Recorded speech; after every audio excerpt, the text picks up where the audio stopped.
আসসালামু আলাইকুম।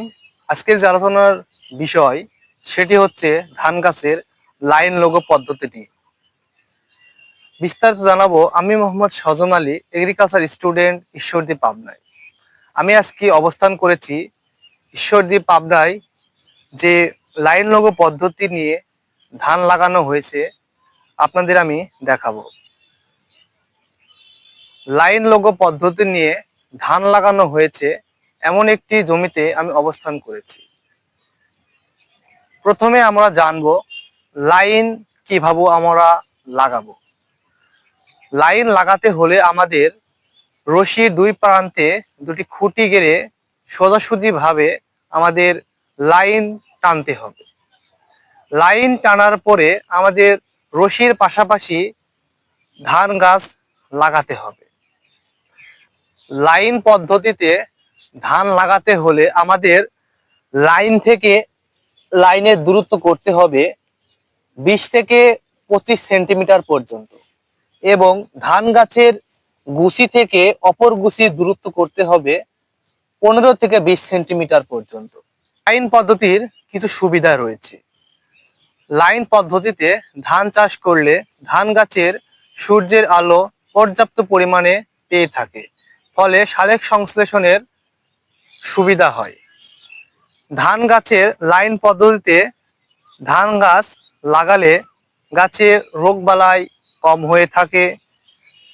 সার ব্যবহার করা এবং আন্তঃপরিচর্যা করতে আমাদের প্রযুক্তির বিভিন্ন ধরনের যন্ত্রাদি তা আমরা ব্যবহার করতে পারি, ফলে আমাদের সময় কম লাগে। লাইন পদ্ধতিতে ধান চাষ করলে তুলনামূলক পোকামাকড়ের আক্রমণ কম হয়ে থাকে, ফলে কৃষক তা লাভজনক হয়। এবার আমরা জানবো লোগো পদ্ধতি।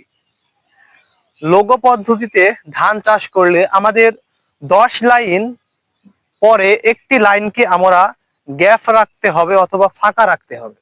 আপনারা এখানে দেখতে পাচ্ছেন 10 সারি পরে একটি লাইন ফাঁকা রাখা হয়েছে। এখানকার আনুমানিক জায়গা 12 থেকে 16 ইঞ্চি পর্যন্ত হয়ে থাকে। লোগো পদ্ধতির কিছু সুবিধা রয়েছে। লোগো পদ্ধতিতে ধান গাছ লাগালে আমাদের আন্তঃপরিচর্যা করতে সুবিধা হয়।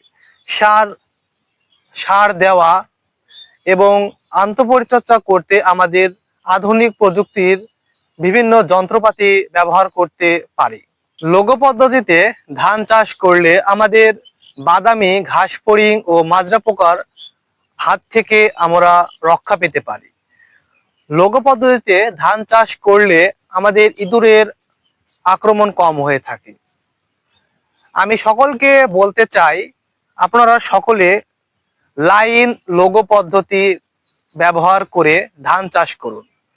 যদি লাইন লোগো পদ্ধতি অবলম্বন করি তাহলে আমাদের অন্য পদ্ধতির চেয়ে এই পদ্ধতিতে ধান চাষ করলে তা আমরা অধিক ফলন পেতে পারি।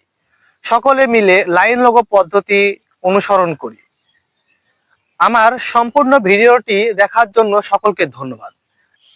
যারা আমার ইউটিউব চ্যানেল থেকে দেখছেন তারা আমার ইউটিউব চ্যানেলটিকে সাবস্ক্রাইব করে পাশে থাকবেন। সকলকে ধন্যবাদ। আসসালামু আলাইকুম।